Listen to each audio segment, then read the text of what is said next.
Hello dear student, welcome to my channel. In the continuation to the last class, today we'll start our next topic, evaporation. Okay, in last class we study about state of change of matter. Okay, last class में हमने पढ़ा था कि कैसे आपकी जो matter की state है वो इंटरचेंज होती है. ठीक है, सॉलिड से लिक्विड, लिक्विड से गैस या सॉलिड से डायरेक्ट गैस या गैस से डायरेक्ट लिक्विड. ओके, तो इसी से रिलेटेड एक हमारे पास प्रोसेस है इवोपरेशन. ओके, तो पहले हम इसकी डेफिनेशन को समझेंगे कि इवोपरेशन क्या है. The process of liquid changing into vapour even below it's boiling point, it's called evaporation. आपका इवोपरेशन क्या है कि वो प्रोसेस जिसमें लिक्विड क्या हो रहा है, वेपर के अंदर चेंज हो रहा है बिलो इट्स बॉइलिंग पॉइंट, की उसके बॉइलिंग पॉइंट से पहले ही वो वेपर में चेंज हो रहा है. उस फिनोमिना को हम बोलते हैं या उस प्रोसेस को हम बोलते हैं इवोपरेशन. ठीक है, समझ में आया डेफिनेशन क्या है कि वो प्रोसेस जिसकी हेल्प से आपका जो लिक्विड है वो वेपर में चेंज होता है उसके बॉइलिंग पॉइंट से कम टेम्परेचर पर ही, उस फिनोमिना को या उस प्रोसेस को हम बोलते हैं evaporation. Okay, next, evaporation of liquid can takes place even at room temperature. कि आपका जो इवोपरेशन है वो रूम टेम्परेचर पर भी पॉसिबल है. ठीक है, तो दो it is faster at higher temperature, तो आपका जो इवोपरेशन है वो हायर टेम्परेचर पर फास्टली होगा. Okay, next, it is the surface phenomena because it is occurs at the surface of liquid only. कि जो आपका इवोपरेशन प्रोसेस है वो सिर्फ लिक्विड की सरफेस के ऊपर होता है. एंटायर या जो आपका पूरा लिक्विड है उसके अंदर ये फिनोमिना नहीं होता, सिर्फ लिक्विड की सरफेस पर होता है. नेक्स्ट, कि जो हमने लास्ट वीडियो में या लास्ट क्लास में हमने देखा था कि एक मैंने आपको बताया था लेटेंट हीट. लेटेंट हीट क्या होती है कि वो हिडन हीट है जिसकी हेल्प से क्या होता है कि आपकी स्टेट चेंज होती है. ठीक है, तो जब आपका जो इवोपरेशन है वो किसी भी टेम्परेचर पर हो रहा है, इवन रूम टेम्परेचर पर हो रहा है, बट आपका जो भी लिक्विड है उसको क्या किसकी रिक्वायर्ड होती है कि वहाँ पर आपको लेटेंट हीट तो उसको प्रोवाइड करानी ही होती, तभी आपका क्या होता है इवोपरेशन होता है. ठीक है, whatever be the temperature at which evaporation takes place, the latent heat of vaporisation must be supplied whenever a liquid changes into vapour. Okay, तो यहाँ पर जो उसको जो लेटेंट हीट ऑफ वेपराइजेशन है वो उसको मिलना ज़रूरी है. ठीक है, तो ये तो हमने देखा डेफिनेशन पार्ट कि आपका इवोपरेशन क्या है. ठीक है, कि कैसे वो ये एक सरफेस फिनोमिना है, कैसे ये टेम्परेचर पर डिपेंड कर रहा है. ठीक है, इसको लेटेंट हीट की रिक्वायरमेंट होती है. नेक्स्ट क्वेश्चन ये आता है कि इवोपरेशन होता क्यों, क्या रीज़न है इसके पीछे इवोपरेशन प्रोसेस होने के पीछे. कि हमने बॉइलिंग तो हमने पढ़ा था लास्ट क्लास में कि आपका क्या है कि जो आपका लिक्विड है वो किस में चेंज हो रहा है, गैसेस स्टेट में हो रहा है, उसको हम बॉइलिंग कहते हैं. ठीक है, बट ये इवोपरेशन क्या है और ये इवोपरेशन होता क्यों है. तो इसके पीछे रीज़न ये है कि जो आपके जो लिक्विड है, लिक्विड स्टेट जो है मैटर की, उसमें कुछ पार्टिकल्स ऐसे होते हैं कि जिनके अंदर क्या होती है काइनेटिक एनर्जी ज़्यादा होती है. ठीक है, इसीलिए हमने क्या बात करी, ये कौन सा फिनोमेना है, सरफेस फिनोमेना है. तो जो आपका लिक्विड है मोस्टली जो उसकी सरफेस पे जितने भी पार्टिकल्स होते हैं उनकी काइनेटिक एनर्जी अदर पार्टिकल्स के कंपैरिजन में ज़्यादा होती है. ठीक है, और वो काइनेटिक एनर्जी इतनी होती है या फिर क्या करते हैं कि वो अपने आसपास के एटमॉस्फेयर से, इन्वायरमेंट से क्या करते हैं, थोड़ी एनर्जी को गेन कर लेते हैं और वो काइनेटिक एनर्जी इतनी हो जाती है कि वो क्या कर देते हैं ईजिली जो फोर्स ऑफ अट्रैक्शन है उसको ओवरकम करके वो क्या हो जाते हैं ईजिली स्केप आउट हो जाते हैं. ठीक है, तो इसी रीज़न की वजह से क्या होता है आपका इवोपरेशन होता है कि जो सरफेस पर जो पार्टिकल्स हैं वो क्या करते हैं आपकी थोड़ी सी एनर्जी गेन करते हैं या टेम्परेचर गेन करते हैं और उससे उस क्या करते हैं काइनेटिक एनर्जी इंक्रीज़ होती है और वो क्या करते हैं जो फोर्स ऑफ अट्रैक्शन है पार्टिकल्स के बीच में उसको ओवरकम करके वहाँ से स्केप आउट हो जाते हैं या फिर वो लिक्विड स्टेट से गैसेस स्टेट के अंदर चेंज हो जाते हैं. ओके, तो some particles in a liquid always have more kinetic energy than the others. So even when a liquid is well below its boiling point, some of its particles have enough energy to break the force of attraction between the particles and escape from the surface of the liquid in the form of vapor. Thus, the fast moving particles of a liquid are constantly escaping from the liquid to the form vapors.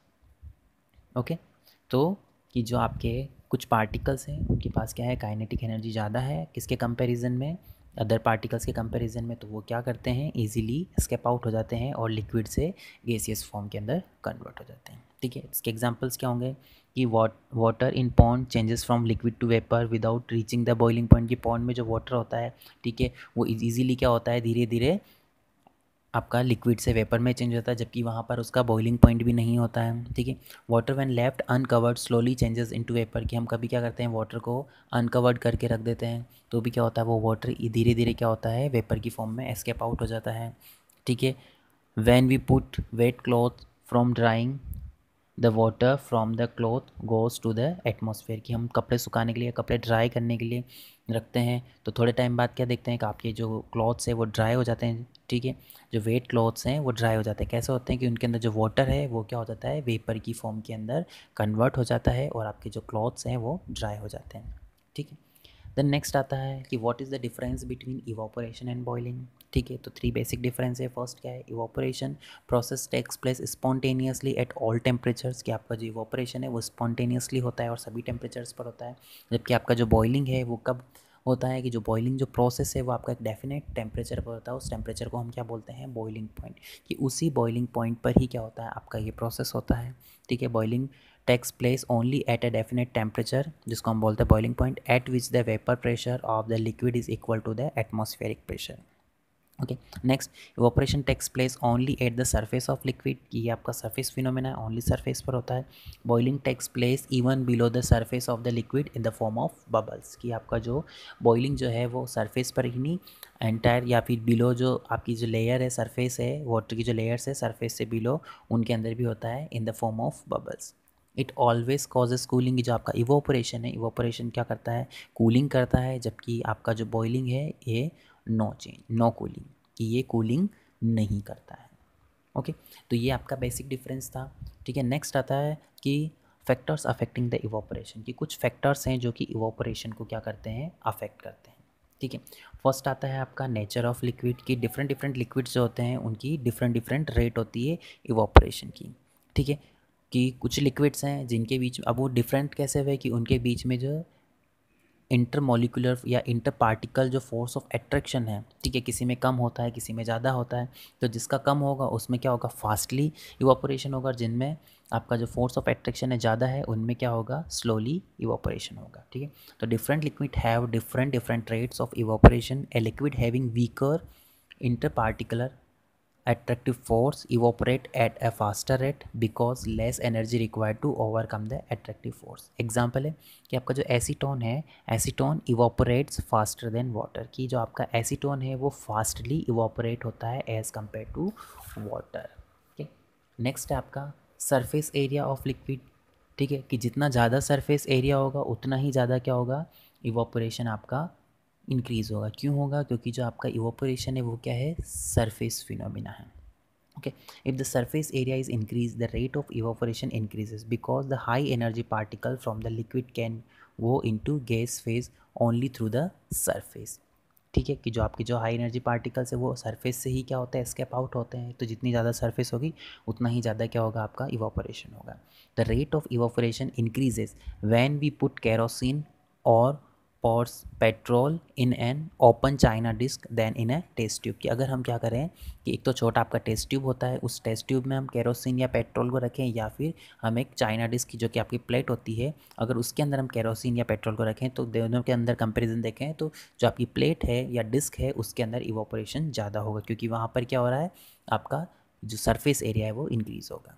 Next example है clothes dry faster when they are well spread because of the surface area for evaporation increases. की जो clothes है अगर हम उनको क्या करते हैं, फुल स्प्रेड करके अगर हम उन्हें रखते हैं तो क्या होता है, इजीली वो ड्राई होते हैं। अगर उनको हम एक साथ रख देते हैं, ठीक है, विदाउट स्प्रेडिंग, तो क्या होता है, वो जल्दी ड्राई नहीं होते हैं। ठीक है, वो अगर हम उन्हें स्प्रेड करेंगे तो क्या होगा, सरफेस एरिया इंक्रीज़ होगा और आपके क्लॉथ्स जल्दी ड्राई होंगे। सेकंड, नेक्स्ट आपका थर्ड पॉइंट आता है टेम्परेचर। कि जैसा कि हमने इसकी डेफिनेशन पार्ट में देखा था कि जैसे जैसे टेम्परेचर इंक्रीज़ होता है आपका इवोपरेशन की जो रेट है वो भी इंक्रीज़ होती है। Okay, the increase in temperature more number of particle get enough kinetic energy to go into the vapor state। example, clothes dry faster in summer than in winter की। Summer season में जो आपके clothes है वो easily dry होते हैं, ठीक है, फास्टली ड्राई होते हैं। क्यों? क्योंकि टेम्परेचर आपका ज़्यादा होता है as compare to winters. Next आता है ह्यूमिडिटी इन द एयर, कि अगर आपकी एयर में ह्यूमिडिटी है तो इवोपरेशन जो है उसकी रेट डिक्रीज़ हो जाती है।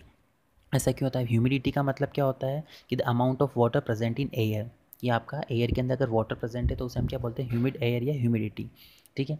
तो अगर आपका क्या है, वाटर प्रेजेंट है ऑलरेडी, तो उसकी वजह से क्या होगा, जो आपका वेपराइजेशन है या इवोपोरेशन है वो डिक्रीज हो जाता है।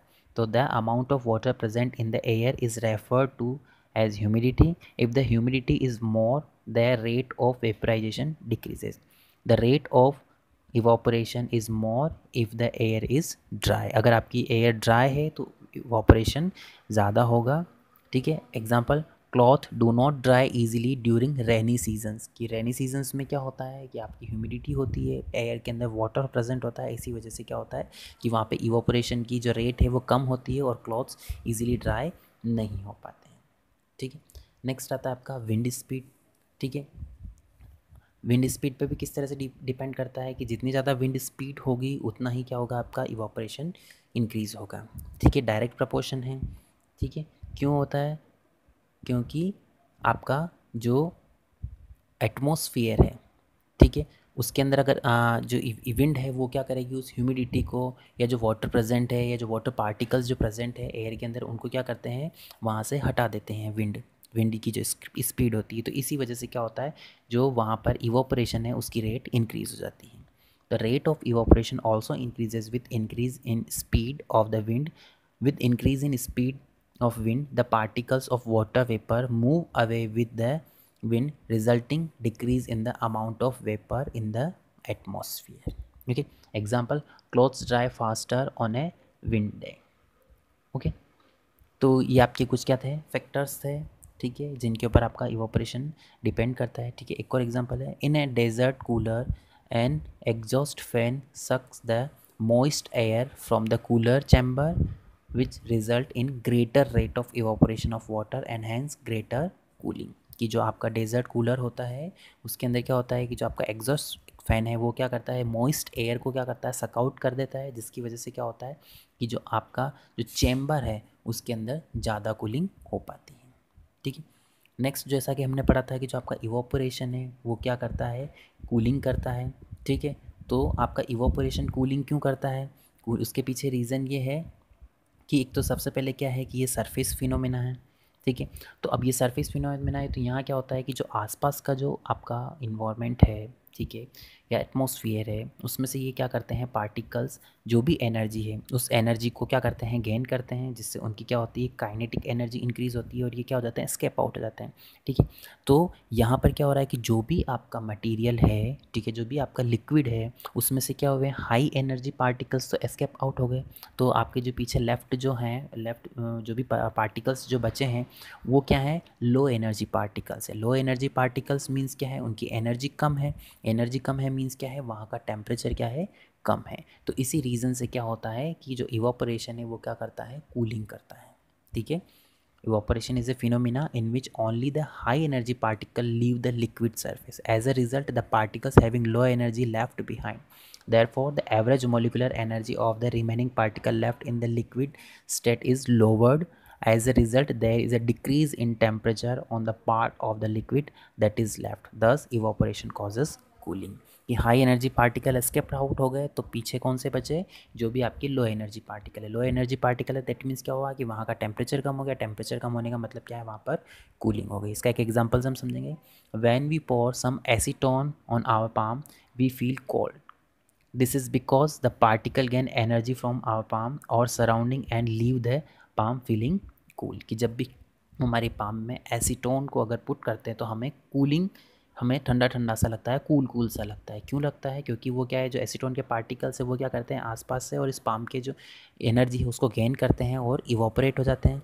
तो पीछे से क्या हमें क्या फील होता है, कूल फील होता है। क्यों? क्योंकि क्या है, लोअर एनर्जी पार्टिकल्स यहाँ पर पीछे बच जाते हैं इसलिए। ओके, इसी तरह से हमारे पास बहुत सारे एग्जांपल्स हैं, तो एक दो कुछ एग्जांपल्स है वो हम डिस्कस करेंगे, ठीक है।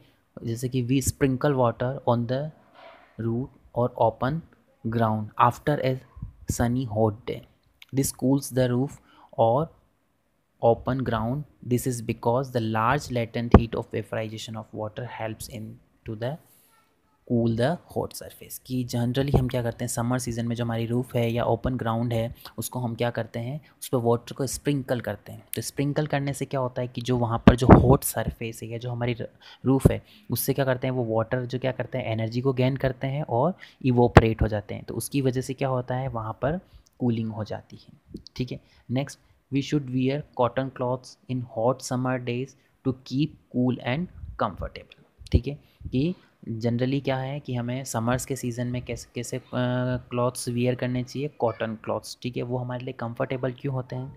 ठीक है, तो इन समर्स क्या है हम जनरली क्या है कि हमें बहुत ज़्यादा स्वेटिंग होती है। ठीक है, स्वेटिंग होती है उसकी वजह से क्या होता है।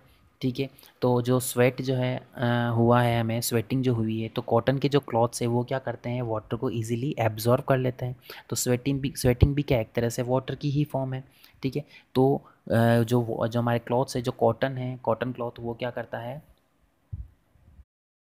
तो जो कॉटन के जो क्लॉथ्स हैं वो क्या करते हैं हमारे जो स्वेट है उसको इजीली एब्जॉर्ब कर लेते हैं और जो आपकी एयर है उसके अंदर एक्सपोज कर देते हैं। तो उसकी वजह से क्या होता है कि जो आपका स्वेट है उसका इवोपोरेशन हो जाता है। इवोपोरेशन होता है तो उसकी वजह से क्या होता है कि जो हमारी बॉडी है वो क्या कैसी फील करती है, कूल फील करती है। ठीक है, तो जो भी स्वेट है वो इवोपरेट हुआ और उसकी वजह से क्या होता है हमें कूलिंग फील होती है। ठीक है, जो सिंथेटिक क्लॉथ्स जो होते हैं जो कि पॉलिस्टर वगैरह के बने होते हैं वो क्या है ज़्यादा क्या है जो हमारे स्वेट को कॉटन के कंपैरिजन में ज़्यादा एब्जॉर्ब नहीं कर पाते हैं। इसीलिए समर्स में हमें कॉटन के क्लॉथ्स ही वियर करने चाहिए और वही हमारे लिए कंफर्टेबल होते हैं। ठीक है, नेक्स्ट एग्जांपल आता है we see water droplets on the outer surface of a glass containing ice cold water. कि जो भी आपका आइस कोल्ड वाटर होता है या एक ग्लास है जिसके अंदर वाटर है उसके अंदर हमने आइस पुट किया है। ठीक है, तो हम थोड़े टाइम बाद देखते हैं कि उसके चारों तरफ क्या होते हैं वाटर ड्रॉपलेट्स प्रेजेंट होते हैं। तो ऐसा क्यों होता है कि जो भी आपकी जो वाटर वेपर प्रेजेंट है एयर के अंदर, ठीक है, वो क्या होती है कि उसके कांटेक्ट में आती है, उनके कांटेक्ट में आती है जिसमें क्या है जो भी आपकी कोल्ड ग्लास है उसके कांटेक्ट में आती है और वो क्या करती है एनर्जी को लूज़ कर जाती है। तो वो किस में कन्वर्ट हो जाती है आपकी लिक्विड स्टेट के अंदर। तो इसी वजह से क्या होता है कि हमें उसके चारों तरफ वाटर ड्रॉपलेट्स नज़र आती है। ठीक है, एक और एग्जांपल है water keeps cool in the earthen pot.